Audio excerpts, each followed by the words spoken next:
Welcome everyone to our mental health echo today.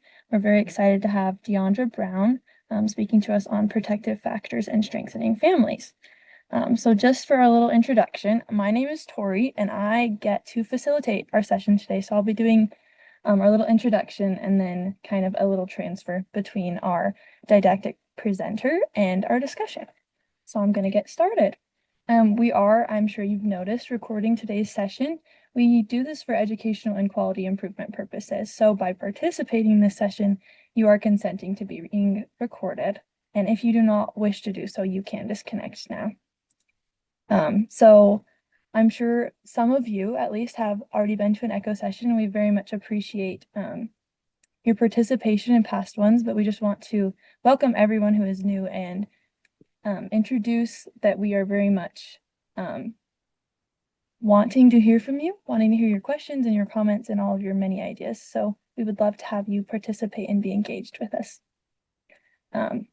As we will sometimes share stuff about individuals, we would ask you to protect individual privacy by de-identifying examples and situations. So this is like avoiding to use their first, middle, or last name, not to identify their family members, friends, coworkers, email addresses, etc.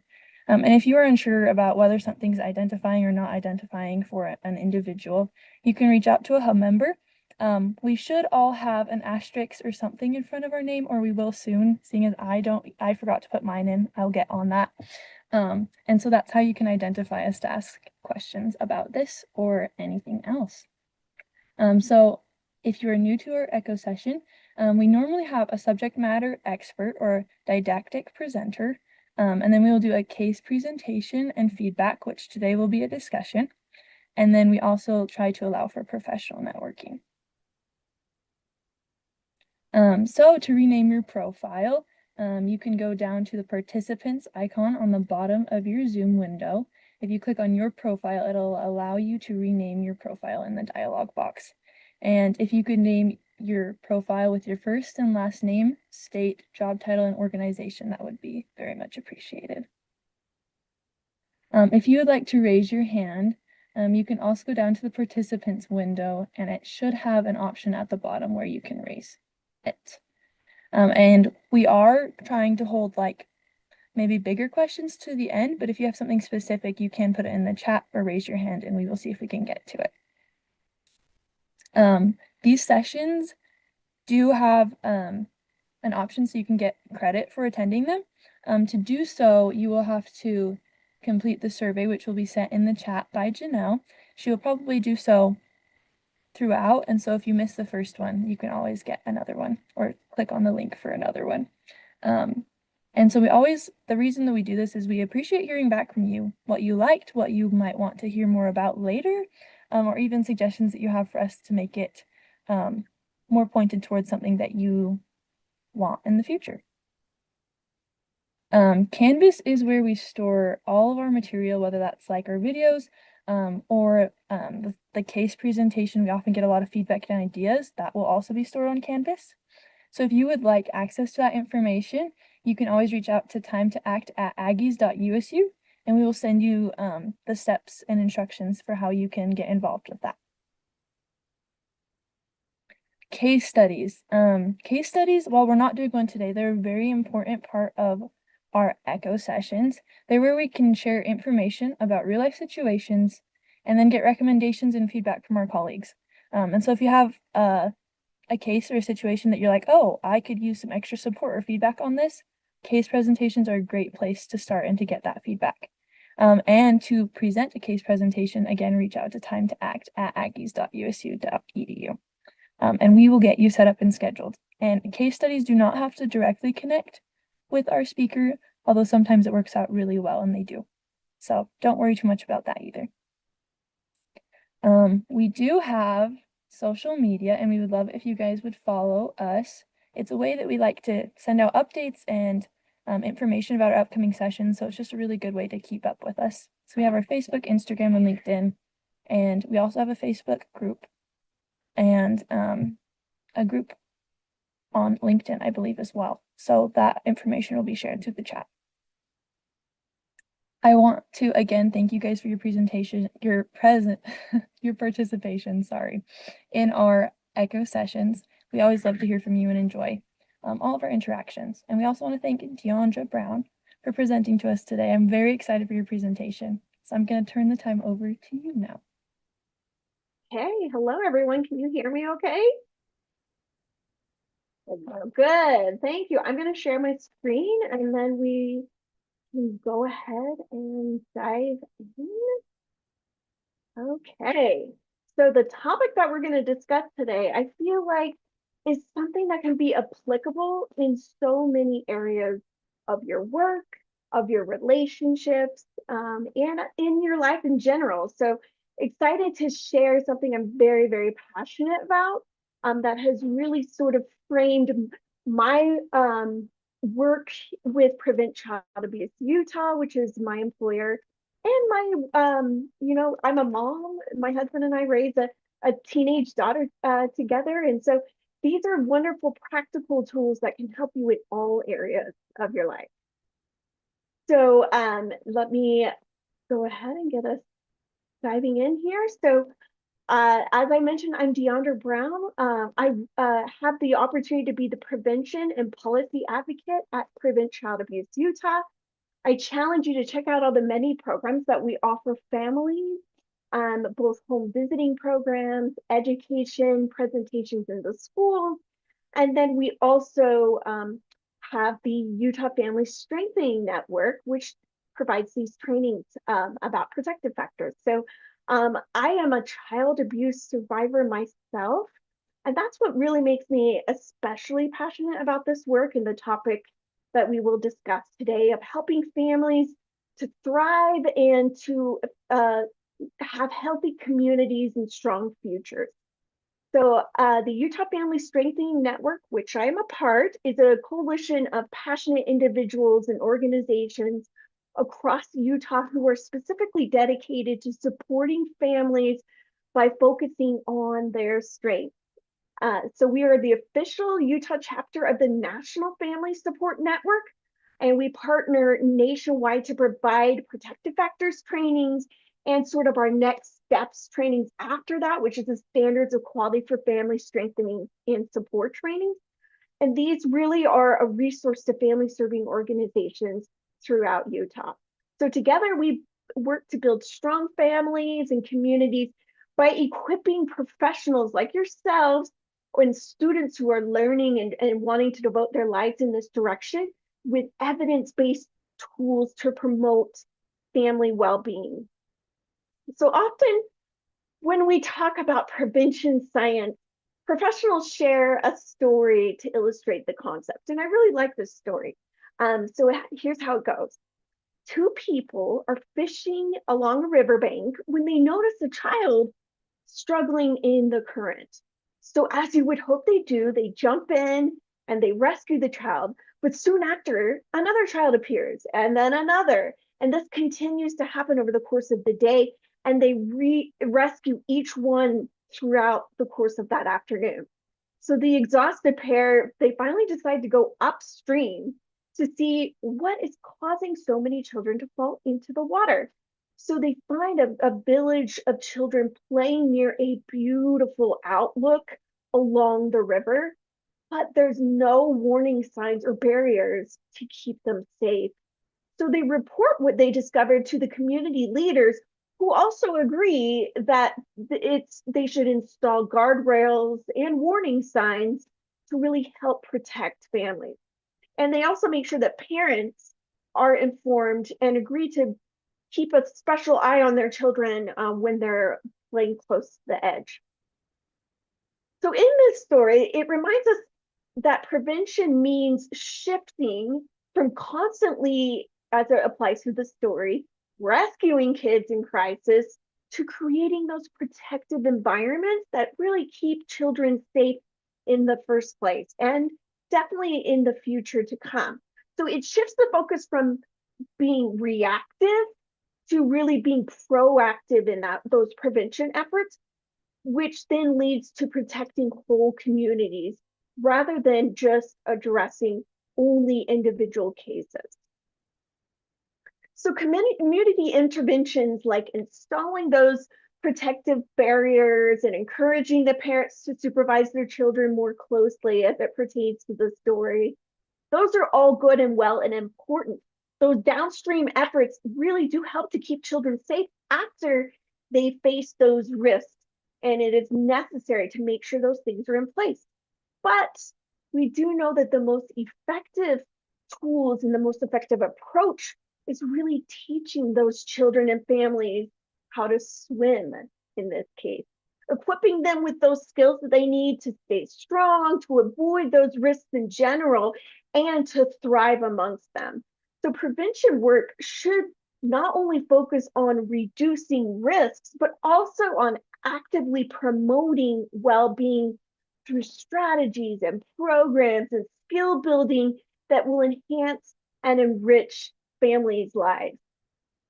So just like teaching someone how to swim, I mean, I remember my early days of trying to learn how to swim as a child. Those are some core memories and core life skills that we all need.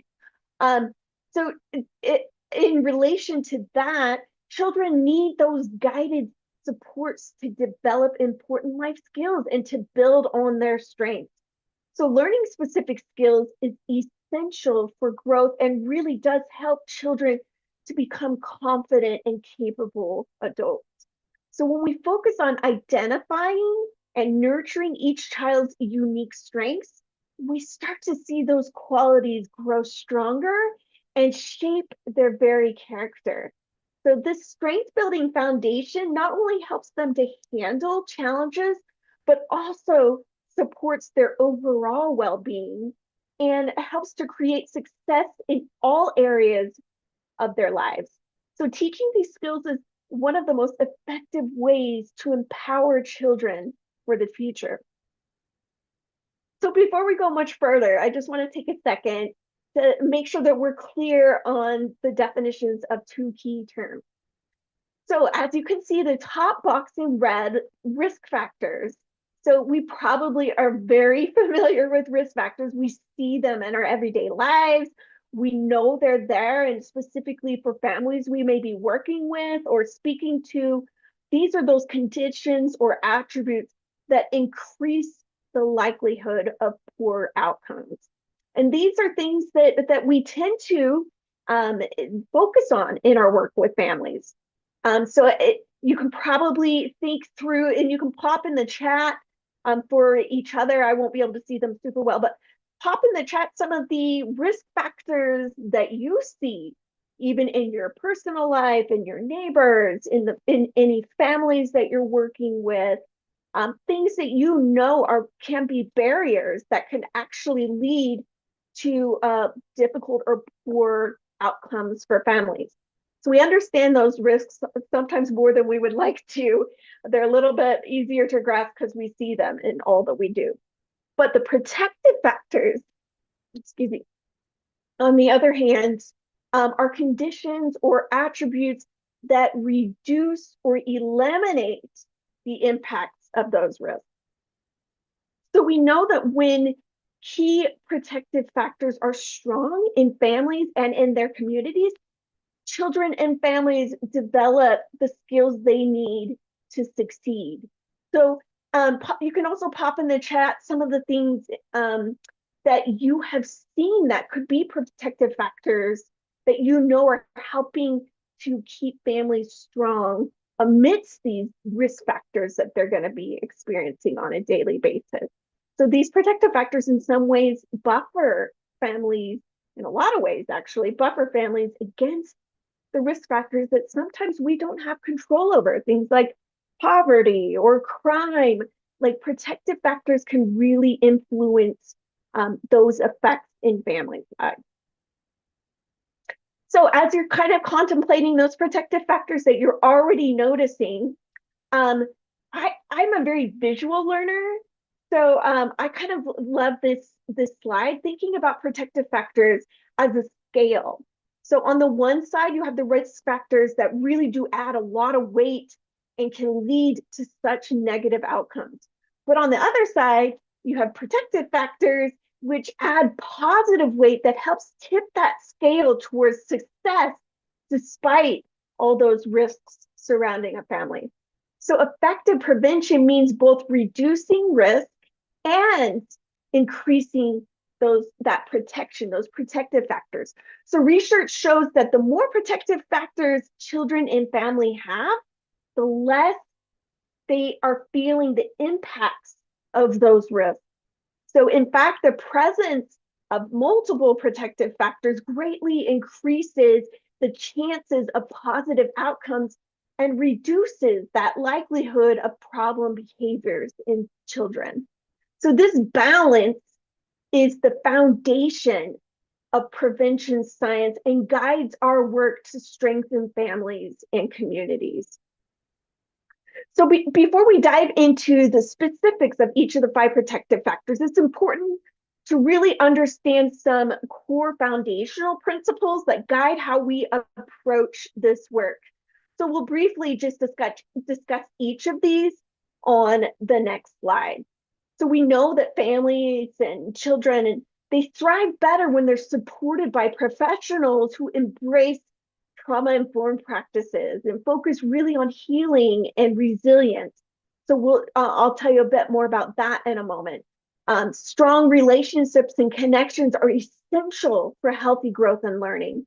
We also know that using strength-based approaches, really coming at it from a positive direction, and remaining informed by current research, keeping up on the latest science that we have at our fingertips, really does help us to provide those culturally responsive and individualized care and systems that respects each family's unique background and story. So equally important is that those who support families prioritize, this is you guys, your own self-awareness and self-care to maintain your effectiveness. So it's super important that sometimes it feels selfish or we feel guilty thinking about ourselves, but this is one of the foundational principles that's really paramount to the work that we do. And then these guiding principles are at the root of all that we work on through the protective factors to strengthen families. So I'm going to dive just a bit more into a couple thoughts on each of these guiding premises. This is really just, we're sort of scraping the surface of what we would do in a typical 6-hour training of this, but hopefully it'll give you a good solid taste. And you're more than welcome to reach out to me after today's training if you're interested in a scholarship for attending one of our full 6-hour trainings. We would love to have you. So here is the guiding premises. The first one, the importance of being trauma-informed. So being trauma-informed really does help professionals understand how past experiences can shape a person's reactions. It also shapes their behaviors and their development, and it really allows them to respond with empathy and support rather than judgment. So trauma-informed practice creates physically and emotionally safe environments for families. It builds that trust and empowers families to really work on a path to healing and growing. So by focusing our efforts and our plans as we're working with families on what happened to you versus what's wrong with you, really can help us to strengthen resilience in families and reduce that risk of re-victimization, re-traumatization, and it leads to much better and more genuine engagement, stronger relationships overall, and improved outcomes for everyone involved. So super important to feel like we are coming at this from the angle of what possibly happened to you versus what's wrong with you, which sometimes naturally we as humans can shift into. So guiding premise number 2, the importance of being relationship-based. So evidence has suggested through prevention science and many others that without the context of healthy and supportive relationships, it's really difficult for positive growth and development to happen and virtually impossible. So relationships really are the intervention. So I'll say that again, relationships are the intervention. So being relationship-based means recognizing that strong and positive connections are that foundation for healing and growth and resilience in children and families. So supportive relationships help people to feel seen and heard and safe, and to have them feel valued, which allows them in turn to learn easier, to practice new skills, and to thrive even in those difficult situations. So by focusing on building that trust with families and making those authentic connections, every interaction, whether it's with caregivers or peers or professionals with each other, every interaction becomes an opportunity to build and strengthen protective factors and promote well-being. So every interaction we have with young people, with their caregivers, it all comes through these connections that we're building. So our work revolves around those relationships that are building. They're really at the hub of the work that we do. So, guiding primacy number 3, the importance of self-care and self-awareness. All right, this is the one that I think some of us struggle with the most, not because we don't believe in it, but because we put ourselves last. So self-care and self-awareness are vital for everyone working with children and families. So reminding ourselves of that, of the importance of these aspects can really help us maintain that emotional balance, prevent burnout, and support our own well-being and those of our coworkers, which makes it possible to provide that consistent and compassionate care to others that we so want to make sure is at the core of all that we do. So practicing self-care allows each of you staff and caregivers to really recharge and better manage that stress that we come up against. While self-awareness also helps us to recognize personal limits and triggers, which fosters those healthier relationships, and for our clients, really does model positive coping skills for them. So when professionals prioritize their own wellness, their ability to build that necessary trust and resilience in the families that they serve is also strengthened. So don't discount your need to take, a 5-minute breathing exercise or to go on a walk. Like, these are important elements that then recharge us and allow us to come back to the work, feeling like we can tackle and help another family. So guiding primacy number 4, the strength-based approach means focusing on the capacities and skills and resources that children, families, and communities already have, rather than just looking at the problems or the deficits. Sort of what we talked about earlier, looking through a strength-based lens. So by recognizing these strengths, we are able to empower those families we're working with and help to increase the resilience and create a more hopeful and collaborative environment that will really promote growth and change in them. So this approach really helps families to see their own potential and encourages and supports lasting positive outcomes. So the guiding primacy number 5. So being culturally responsive means recognizing and respecting the diverse backgrounds, values, life experiences of each child, family, client that we come in contact with. It involves ongoing self-awareness on our part and a commitment to learning how culture shapes communication and each family's needs. So those of us working with families strive to create a working environment where everyone feels understood and respected. Very key and important for families, which helps them reduce those barriers to support and build that much needed trust with families. So this approach is about adapting the services that you're already doing to fit each family's unique circumstances and their context, ensuring that fair and effective support is available for all. And it's a continuous process, I know, but it's important for us to make it a priority to listen and to learn and to respond with respect to each family and where they come from both personally and what has brought them to where they are in their lives. So I know that was a bunch, but some good nuggets of information that I hope you'll be able to refer back to in the slides, at least to see those important foundational guiding premises. But now we're going to have an opportunity to actually dive into the protective factors and just kind of keep those guiding premises in the back of your mind as they will have, like, really apply to each one of these. So the protective factors offer strength-based tools to help families stay strong and to keep children safe.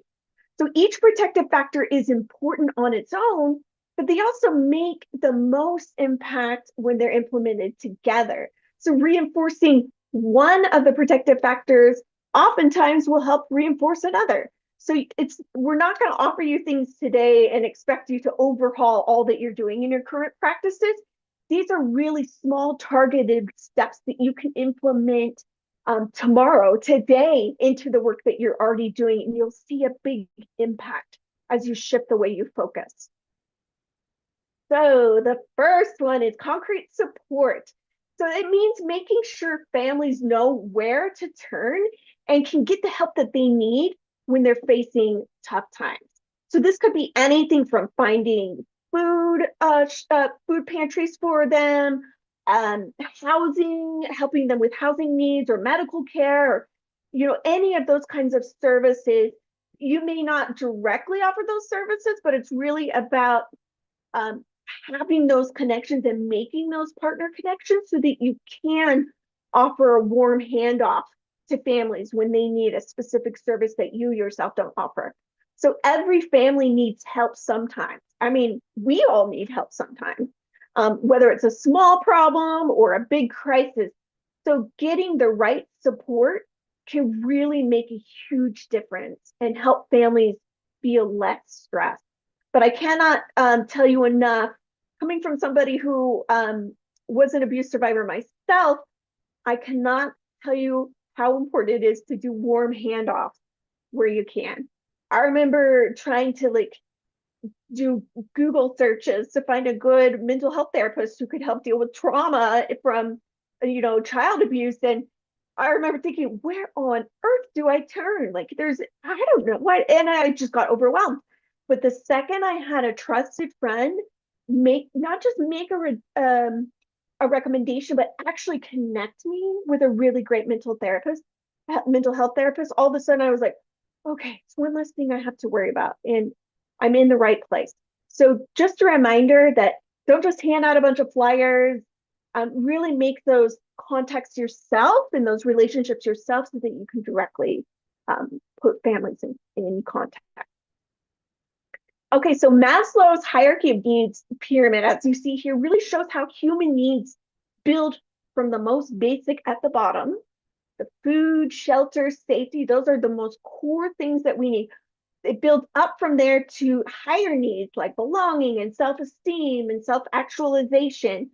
So this is a good reminder that people must have their basic physiological and safety needs met before they can focus on anything else like forming relationships or developing self-worth, or if it's just a child even focusing in school. If they don't know where their next meal is going to come from, how are they going to focus on math and English, those kinds of things?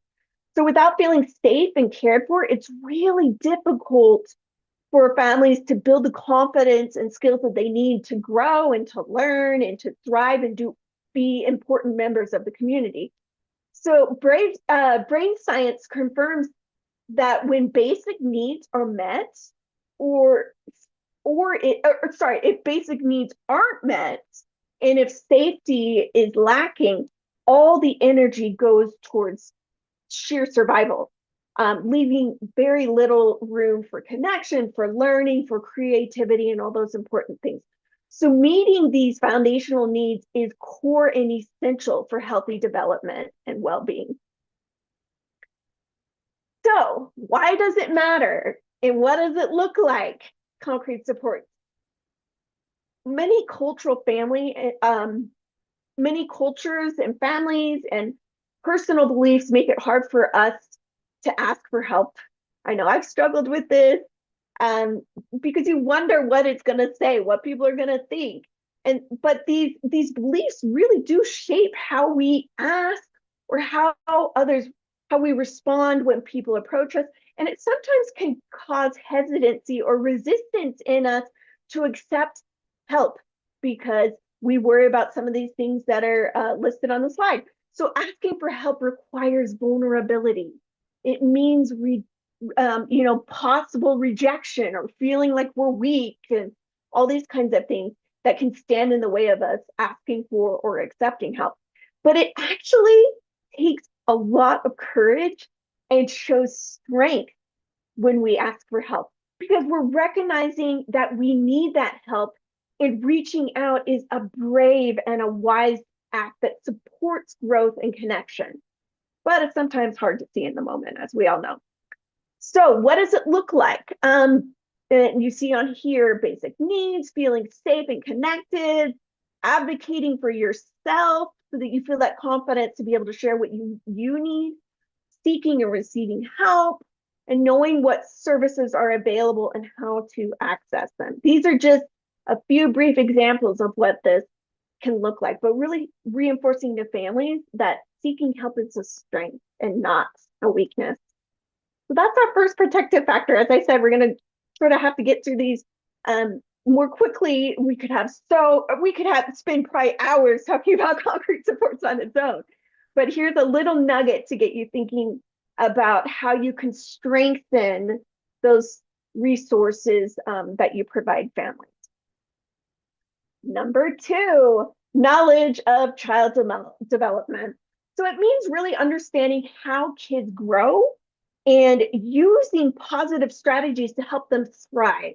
So it's about truly supporting a child's physical, social, and emotional growth, all three, while celebrating each family's uniqueness.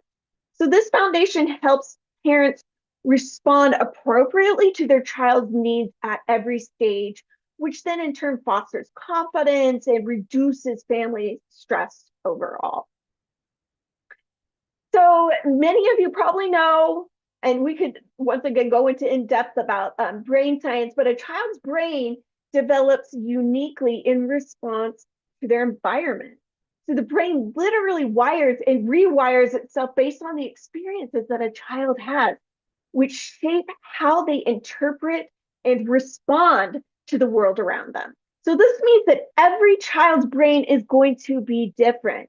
It's going to be finely tuned to their own specific needs, life experiences, and environment. So these brain templates that are being created help them to make sense of new experiences. It guides their learning and how they behave. Understanding the basics of brain science and how you can help encourage this positive brain direction and science being involved in your work is really about helping to create safe and nurturing environments for those children so that they can build those neural connections that support resilience and learning and positive growth. So this perspective really does shift the focus from blaming behavior to understanding how experience shapes development and how we can better support that process. This section also talks about understanding what's quote unquote normal behavior or normal progression in a child's growing up. So we go into much more in depth about helping parents to understand that sometimes they have unexpected things that they would want their child to do. Like my child should be potty trained already at this age, and we go into more in depth about the importance of helping parents to understand, like, sometimes you just got to take it kid by kid and what works for you and your family in that moment. So why it matters and what it looks like. So unrealistic expectations can lead to abuse. So we want to state that sometimes when a parent gets frustrated thinking their child should be doing this or should not be doing this, sometimes they can label their children as being bad. And so we want to preface that their behaviors often reflect their best strategies for coping with their child's experiences. So our role is to teach them better ways to manage their stress or better ways to understand themselves and to grow. So supporting parents means helping them to understand child development and how to promote physical, cognitive, social, and emotional growth, all important things. So positive parenting includes guiding children and managing as parents, managing their own emotions as well, so that they can better support their children. So it's going to look different. Parenting is going to look vastly different depending on the culture, circumstances, and the families and child's individual needs. So even in tough situations, parents try to protect and nurture their kids. And everyone's going to handle these situations differently. So recognizing this helps us create programs to help families and policies that really respect each family's unique strengths and challenges is so important. So those of us working with families and parents need to make sure that we're so aware of the individuals and uniqueness of that family as we help them to understand why supportive and positive parenting is so key to the work that we do with them and the work that they have in their homes. So that's number two. Our third protective factor means building relationships that really reduce stress and loneliness while providing that important support and encouragement for parents.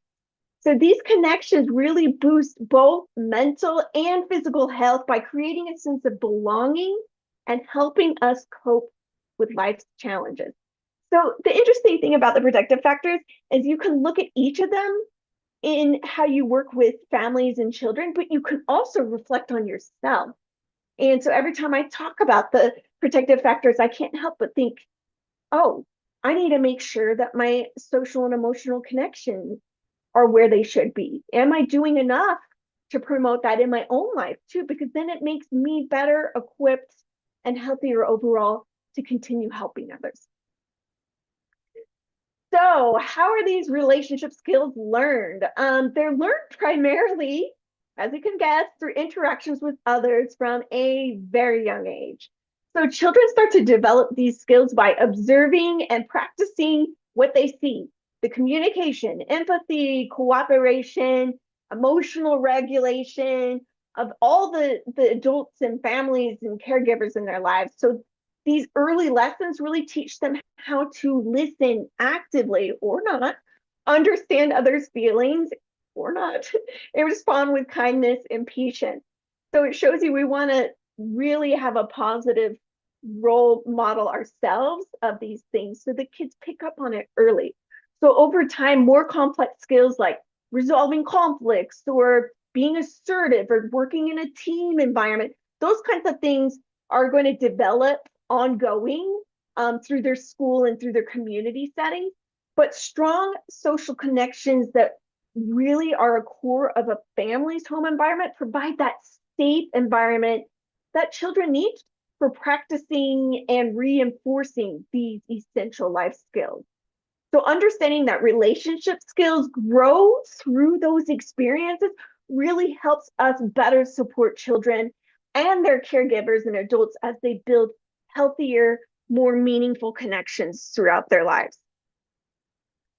So why does it matter and what does it look like? So it's social and emotional connections can't tell you enough how vital they are to really help us feel supported and to help reduce that stress and that loneliness that can come into play and to help us build our resilience and to help the families we're working with to build these things. So these connections teach important skills like setting boundaries and managing your emotions and recognizing feelings in ourselves and others and really identifying those feelings. So they help us with communicating our needs to other people. They help us when cooperating and working as a team. They help help us eventually negotiating and standing up for ourselves. So they're all important life skills that need nourishment. So healthy connections improve our ability to build those important, strong relationships with diverse individuals, and but also to handle those close relationships and to balance life's demands and to practice self-care again. So what it looks like, you can see sort of on this slide. I'll let you sort of review it so I can move along. I'll just name a couple of things. Connecting families with other parent groups. Cannot say this enough. Families can trade ideas and be that support system for each other. And facilitating opportunities for families to share their resources and advice with each other, and modeling that kindness, that patience in your interactions with family really helps them to see what healthy relationships can look like. So our resilience is number 4. I kind of think this is one of my favorites. I think probably because just the course of my life of being a child abuse survivor, this is something that I've looked at sort of in awe, but appreciate learning more and more about it. It really means finding strength to handle those stressful situations, bouncing back when we have ridiculously tough times or even not so ridiculously, and finding ways to move forward through those challenges. So it's also about taking care of yourself so that you can take care of your child or take care of the families that you're working with. Resilient parents manage stress effectively. They also stay hopeful. They're better problem solvers, and they're willing to seek support when it's needed. And all these things work together to help create stable and nurturing environments for children and their healthy development. So resilient individuals, as you can see on this slide, they show strong relationship skills. They, things like building supportive connections. They are able to communicate effectively and are willing to offer help to others, even if they're in difficult moments. They view themselves positively. They regulate their emotions. I mean, none of us are perfect, but these are some examples of things that you'll see. And they stay confident in problem solving, even if they're not sure what the next step should be. And they're willing to kind of take that next step forward and bounce back even after setbacks. So resilience can also mean maintaining good self-care routine, staying optimistic, and being adaptable when life throws us some crazy things. So seeing challenges not as a victim, but as these are opportunities to grow and to strengthen our character. So these strengths and traits help people navigate that inevitable stress and adversity, and it helps them to navigate them with strength and with grace, and really helps to promote personal growth and helps to strengthen communities and community environments. So why it matters and what it looks like, of course. So it starts with recognizing and affirming the strengths and the progress that families are making, or that we ourselves are making, giving ourselves some grace. Encouraging a mindset where mistakes are seen as opportunities to learn, and to shift our focus away from fear and looking at it as failure, and really allow it to push us into growth. So this approach fosters confidence and persistence and positive attitudes, all those important things that support healthy coping and problem solving. So reinforcing these successes really does boost motivation and helps parents and caregivers to feel like, hey, I can get through this. I can navigate those difficult challenges, and to better support their families in the process. So what does it look like? Well, in action, it's families holding on to hope and opposition, even when things get tough, believing that, hey, we're going to get through this. We're going to find a way. It's about confidently solving problems and taking care of themselves and managing that inevitable stress. Resilience is, continuing to function well daily, despite everything, all the pressures, and trying to maintain that positive outlook on the future. So as professionals, we can support this in the families and children that we work with by focusing and helping them to see their strengths. And sometimes it's hard to see those strengths when you're in the midst of it, but reminding families of their strengths and encouraging them to hold on to optimism because it promotes such lasting well-being for them. And our last protective factor, social and emotional competence. This means helping children develop the ability to manage those emotions, those big emotions, small emotions, building positive relationships, and navigating challenges effectively. So supporting these skills in families, and particularly in children, really does create a solid foundation for children to grow into resilient, confident adults who contribute to a healthier and safer family and community environment. So research shows that when kids learn about their feelings, it really does help them in so many great ways to grow. So expressing those emotions helps children tolerate and understand and work through that frustration and manage those strong feelings. It also leads to fewer fights and less destructive behavior overall. So kids who talk about their emotions feel more connected and they act with better self-control and they stay focused easier as well. So these skills support their social success and their academic achievement at the same time too. So encouraging kids to share their feelings is essential for social and emotional growth. So what does it look like? Children need to feel calm and emotionally balanced to really be able to engage in learning and development and building those important life skills. So when they struggle with managing their emotions and communicating them effectively to us, or even coping with stress, or it really does affect their ability to learn and to succeed. And it makes it much more difficult for them to grasp those important life skills. So building strong social and emotional skills sets a foundation for lifelong success in these kiddos by helping them to navigate challenges, to build those important relationships that are positive, and to stay focused in their projects and goals in school and in life and beyond. So when children develop social and emotional competence, they learn to start regulating those emotions in a very age-appropriate way and to build those healthy relationships. They engage positively with others and communicate much more effectively. So for those of us that are working with families and supporting them and helping them to get on a healthy path, this means responding with warmth and consistency, helping kids to feel safe and secure speaking with you, building that trust again, like we talked about, and encouraging social interactions that they can practice on a daily basis. So providing clear and fair structure and limits that they can apply in their lives helps children feel better supported and to grow these critical skills that are essential for their success.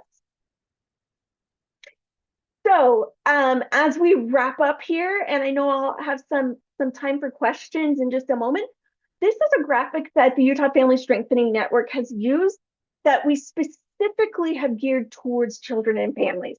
Because I can talk about the 5 protective factors all day long, but sometimes some of the terms or the way we approach it doesn't directly make sense or apply to families. So what we wanted to do here with this flyer is to break it down into parent-friendly language that can help families to understand what we're talking about when we say knowledge of child development or social and emotional competence. Those may be things that those of us that work in this space understand, but we wanted families to really be able to break it down into little nuggets of information. So if you are interested in receiving this flyer, I'll put my contact information on the next slide, and please email me. I'm happy to send it to you. You're welcome to use it in your efforts as long as you keep our Utah Family Strengthening Network logo on there. But this is a really helpful thing, not just for families, but also like you can put it up on your wall by your desk and help remind you of the importance of each of the 5 protective factors. And once again, don't be overwhelmed that, oh my gosh, we have so much to implement. Like, I need to do this and this. Take little steps, take a little bite out of it. And just remember that these are things that you can set a small goal for every day to achieve to regarding the protective factors and strengthening those in your work. And over time, it will lead to a much much impact. So don't be overwhelmed that we're expecting you to overhaul everything that you're doing. We're providing tools for you to better do the work that you're already, the important work that you're doing with families. So here is my contact info. Feel free to email me, reach out if you have any questions. Happy to do any further presentations for any of your organizations if you're interested. Also, as I mentioned, feel free to reach out if you're interested in the 6-hour training where we go into more in depth about these topics and allow you to discuss and brainstorm with other professionals and individuals who are helping families. So with that, I can open it up for questions.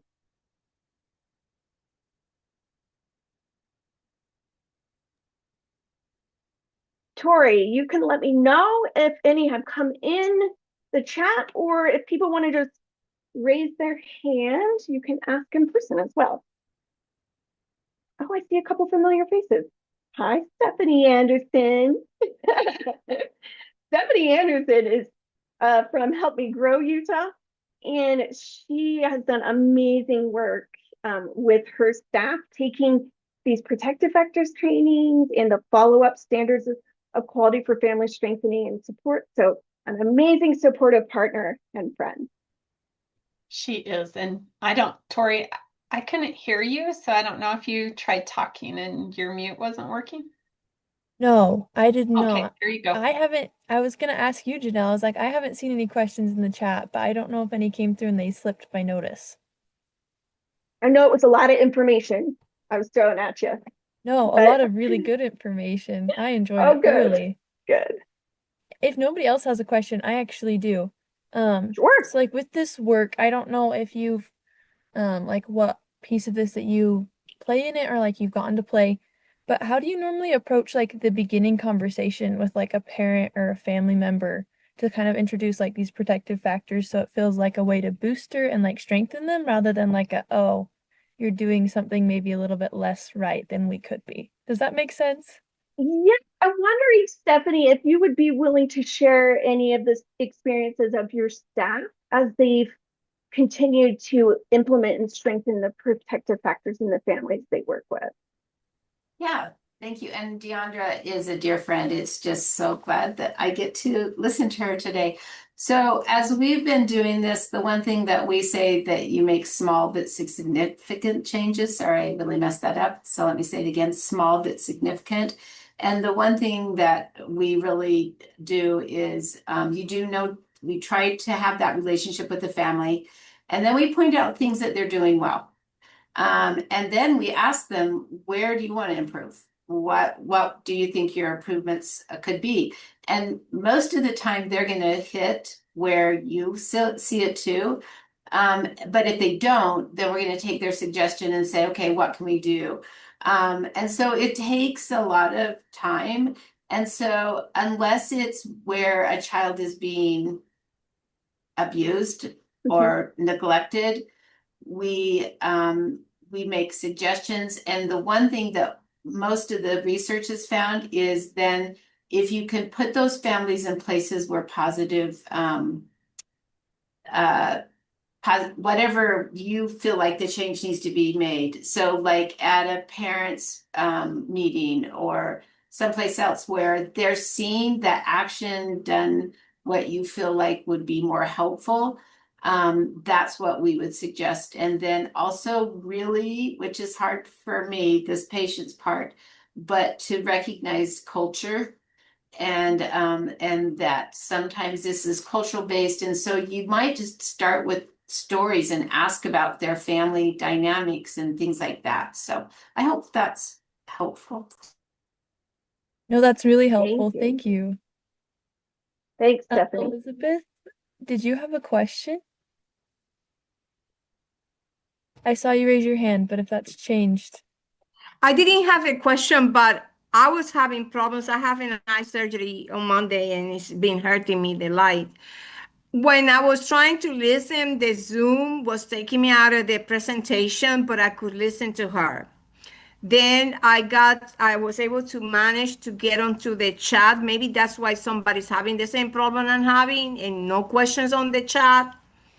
So I just letting you know that somebody else might encountering the same problem, but I could not see the presentation. I look for the app, and I reported, and then I was able to get back, and that's why maybe you don't have no questions. Okay, I that's really good to know. uh, We do post the Mrs. video afterwards if you would like to go back and rewatch it with the slides, or we have a Yeah, link to the slides too. Mrs. Brown. Mhm. I really appreciate your presentation. I interest on to doing more, learning more. I thank you for advocating for children, and we know that many of these children are living in silence and abuse. So I appreciate. I mean, I really gonna give you an A plus. Thank you. Thank you very much. I see that we do have a question from, thank you, Heather Waters. Do you have some suggestions for helping families who feel isolated to build their social connections? I think this sort of wraps back around to some of the tips that Stephanie was mentioning as well early in our questions, about helping families to not feel like they're tackling this all by themselves, that there are others who have had to deal with these challenges or similar challenges. So where you can, parent groups are super important. I know that Help Me Grow and Stephanie and her team have done a lot with parent councils.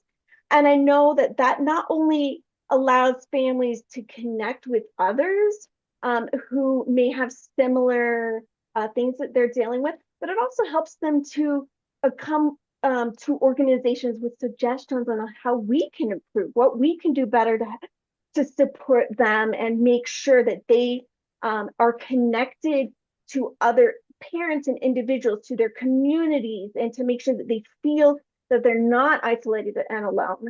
Stephanie, did you have anything else that could also be helpful in this scenario? Yeah, so Heather, one of the things that we found, because like most of us here, we're state-run programs, is we do have, and if any of the people here want to know about it, we can help you find and join, is we do have virtual groups that get together and are able to talk as parents. And one of the things that we have in Utah County, if that's helpful for some people, is we have play groups that are the parents also join. And the whole reason we host those is for parents to meet with other parents. That's our main goal, although we do have story time and singing time and snack time and activities, but our main goal is for parents to meet other parents. So Help Me Grow and United Way does have some things that we can send you to, but I know that there are other agencies out there that do similar things that we do too. Thank you, Stephanie.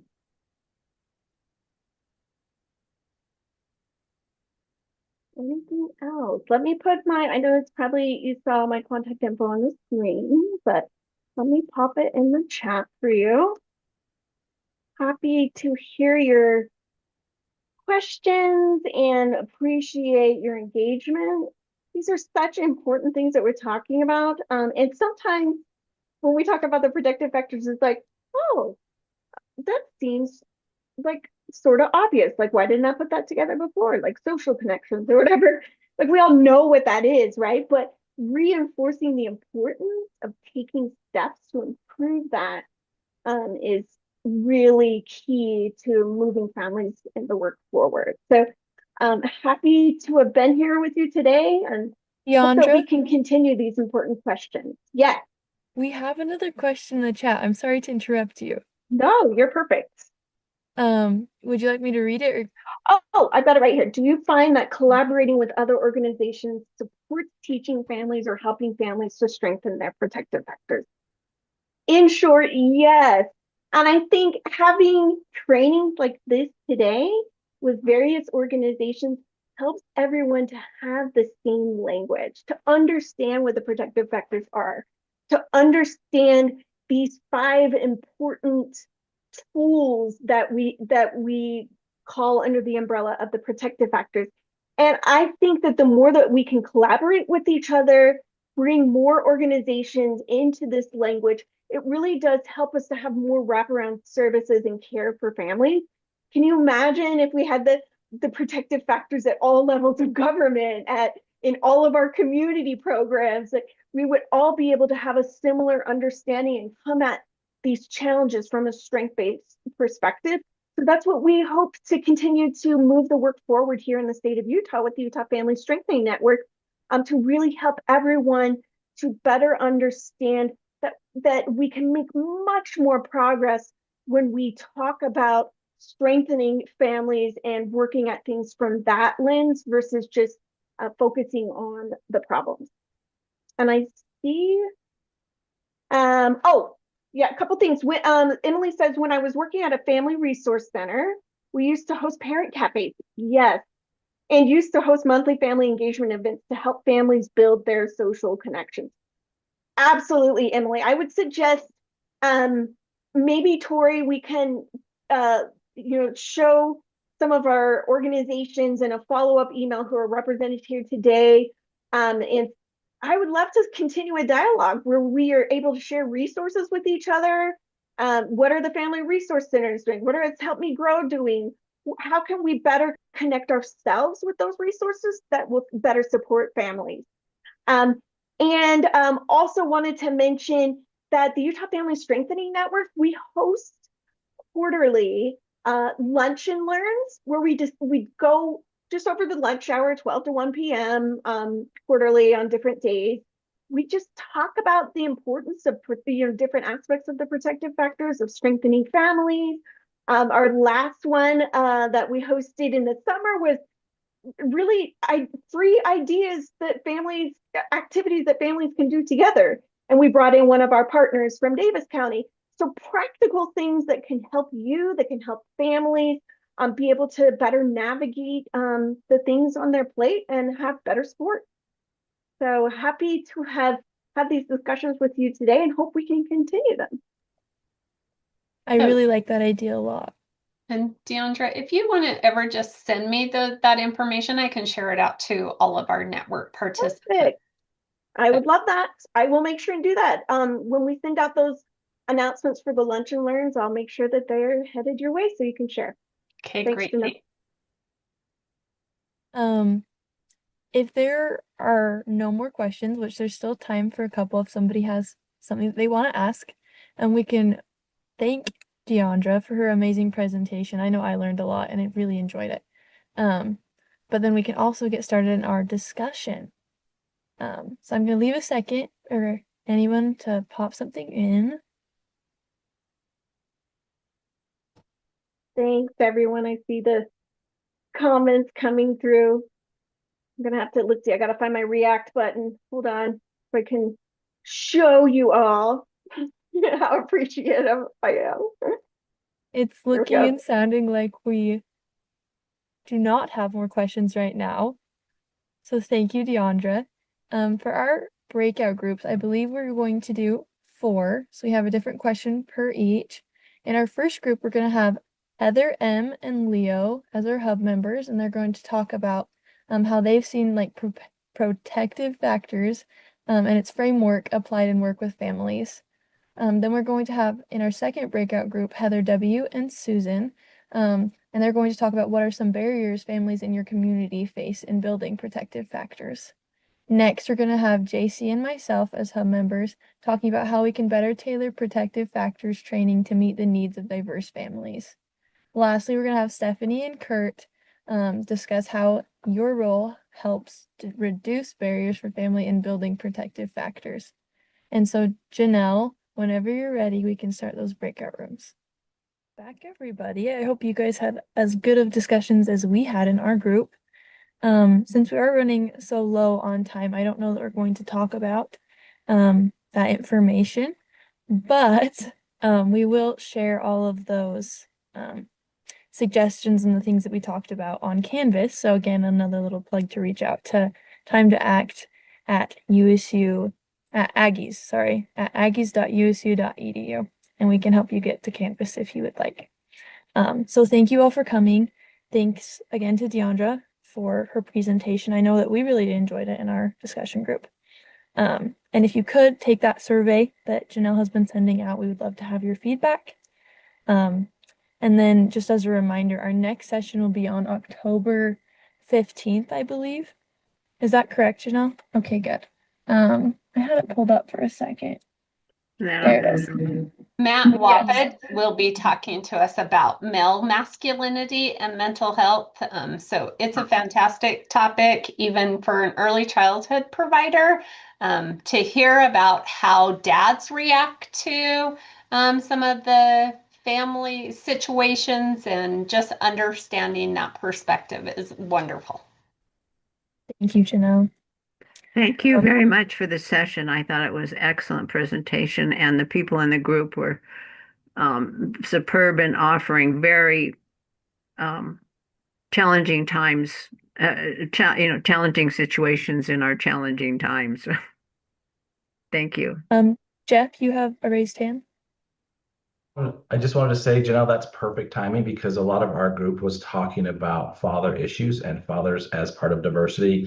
So that would be perfect for what we were talking about, is how to more work with fathers more skillfully and involve them more. So, and Heather's working on a great initiative right now to get more father involvement. This could really be useful timing. So, Yeah, I think so, for sure. So great. Well, hopefully we'll see you all next month. Thanks, everybody.